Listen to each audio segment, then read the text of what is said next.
We had higher hopes of finding her alive, and that hope is somewhat diminished. Right now, it appears as though I probably need to pull off of this search. Tim came out here with the understanding that we believe that Caylee is alive and that we wanted him to assist us in looking for her as a live person. If Casey got us out here and she gave that child to somebody she trusted and will not give up the name and phone number and wasting our resources for somebody that really needs us, I feel used. Well, right now, my gut is that either she's in Texas, Mexico, or Puerto Rico. We need him to stay, and after I talked to Tim this morning, I think he's staying. The bottom line is they are going to be searching areas that we've got concerns with. One of the things we want to make sure is that we don't lose focus on the overall investigation also, which is Caylee Anthony, a 3-year-old child that we're trying to find. Stunning development in the search for little Caylee Anthony. Mom Casey set to walk free in just a couple of hours, at the very longest, from the jail. An anonymous benefactor has put up the $500,000 bond for her to walk free, utilizing 2 separate Florida bail bondsmen. Straight out to Natisha Lance, our producer, standing by there at the jail. Natisha, is anyone able to determine from public documents who the benefactor is? No, Nancy. At this time, it's an anonymous source. Jose Baez is even saying that he wants to keep this person anonymous. This person wants to remain anonymous because of all the scrutiny that has been surrounding the case. And could you tell me, Natisha, what time you expect her to walk? She could actually walk out any minute at these doors right behind me here, but what they are saying is that they think it will be mid-morning tomorrow. And do you believe, back out to Drew Petrimo standing by from WDBO, she could walk out earlier? That could be a ruse to avoid media scrutiny. Well, I mean, I don't think she's going to be coming out tonight. The press release that we got from the jail was mid-morning tomorrow, and he said that she would be coming out right out the front doors at the jail there, the same place that she came out last time when she was surrounded by media. So from all indications, she's coming out the same place as she did last time, and media will, be there. To Dr. Bethany Marshall, psychoanalyst and author, joining us tonight out of Los Angeles. Bethany, to me, it's second verse, same as the first. Last time she got out, she did nothing to help police, did not meet with police, did not meet with the FBI, did not help in the volunteer search for her daughter, did not search on her own, did not even attend vigils that were in her front yard over loudspeakers. You couldn't help but hear them on the inside of the house. I know. She just doesn't seem to have any of the human emotions that would motivate someone to tell the truth. She's not scared about where her daughter is. She doesn't seem to have a sense of loss, panic, anxiety, fear. She was let out in handcuffs, and she did not flinch. And if she killed her child, I don't know if she did, but if she did, that is the most heinous of acts. After that, it's all downhill from there. Nothing else scares you. And what concerns me even more, Cindy Anthony, in attacking the searchers, the sheriff, Tim Miller, she is attacking the truth. And if she cannot tell the truth internally, how can her own daughter tell the truth? If she's not in reality, how can her own daughter be in reality? The level of pathological denial that I have observed in that family as this case progresses is beginning to rise to the level of Casey's pathological denial of the fact that you do not leave your child with a stranger and then go out dancing and lie to everybody about it. Back to Natisha Lance, our producer, standing by there at the jail. Casey Anthony set to walk out free on bond yet again. Natisha, we are talking about attacks made by grandmother Cindy Anthony on volunteer Texas equisearchers, as well as others. In a nutshell, Natisha, what were the attacks?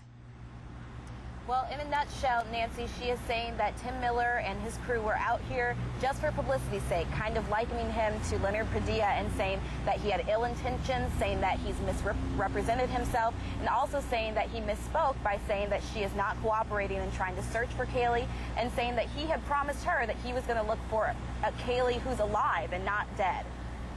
With us tonight is the leader of Texas EquiSearch, Tim Miller, and I'd like to remind everybody that Tim Miller is a crime victim himself.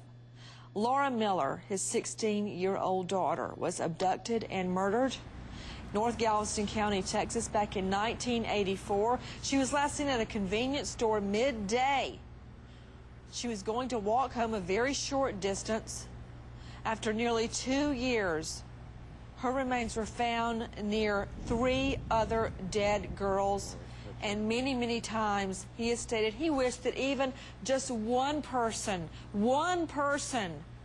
had tried to help him find his daughter. Mr. Miller, what do you make of these attacks? You know what, Nancy, I understand where the family's coming from. It's the worst time in their entire life, and there will never be a worse time. And we're doing everything we can do to find Caylee alive.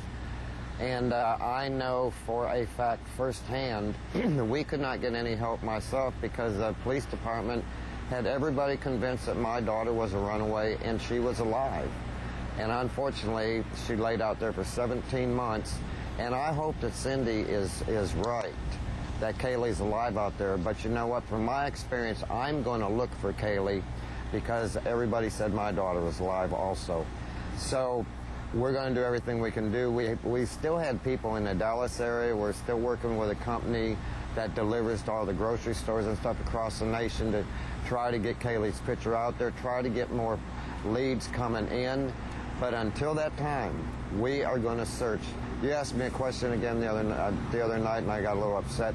No, I do not believe that Caylee is alive, and I think this search we're putting together is going to be the biggest search that's ever happened for this poor little girl. And you know what? If something has happened to her, we want to go ahead and bring some type of closure to this community. Right now we're thinking about this community, everybody that's coming out and helping us and giving from their hearts. And my concern now is, you know what, we had such a positive attitude with all the searchers today.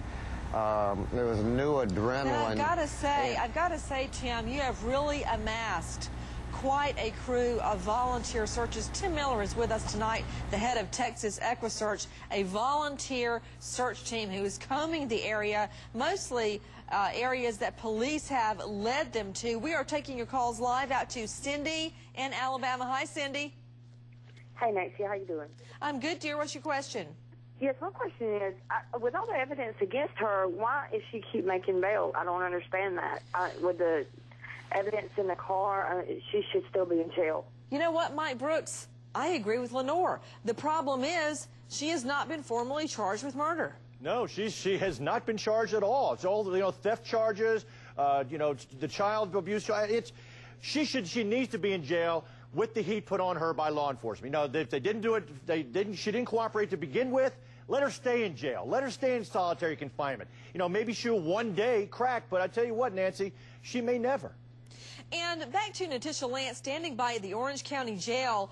Natisha, what new charges is she looking at? She's looking at 2 counts of othering a forged check, 2 counts of petty theft, and 2 counts of fraudulent use of a personal ID. And long story short, let's unleash the lawyers, Eleanor Dixon, Peter Odom, Penny Douglas Furr. Peter Odom, bottom line is she allegedly grabbed a friend's checkbook and went crazy, sometimes signing her own name to somebody else's checks. Well, I think that just shows a pattern of behavior throughout this woman's life, that she's a pathological liar.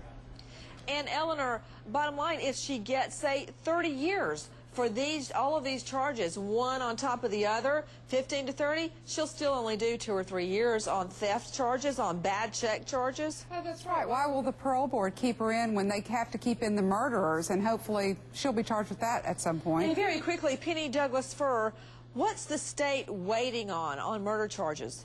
Nancy, they do not have enough evidence at this point to convict her of murder, and so they can't charge her until they have enough evidence. And they went to get a high bond based on these little nonsense charges, and they got a bond that was outrageous, and that's why she's getting out. She's getting out because they don't have enough evidence to charge this woman with murder. Very quickly, everybody, we are taking your calls live. Mom Casey Anthony set to walk out of the Orange County Jail. Standing by at the jail, our producer, Natisha Lance. As we go to break, a very special happy birthday.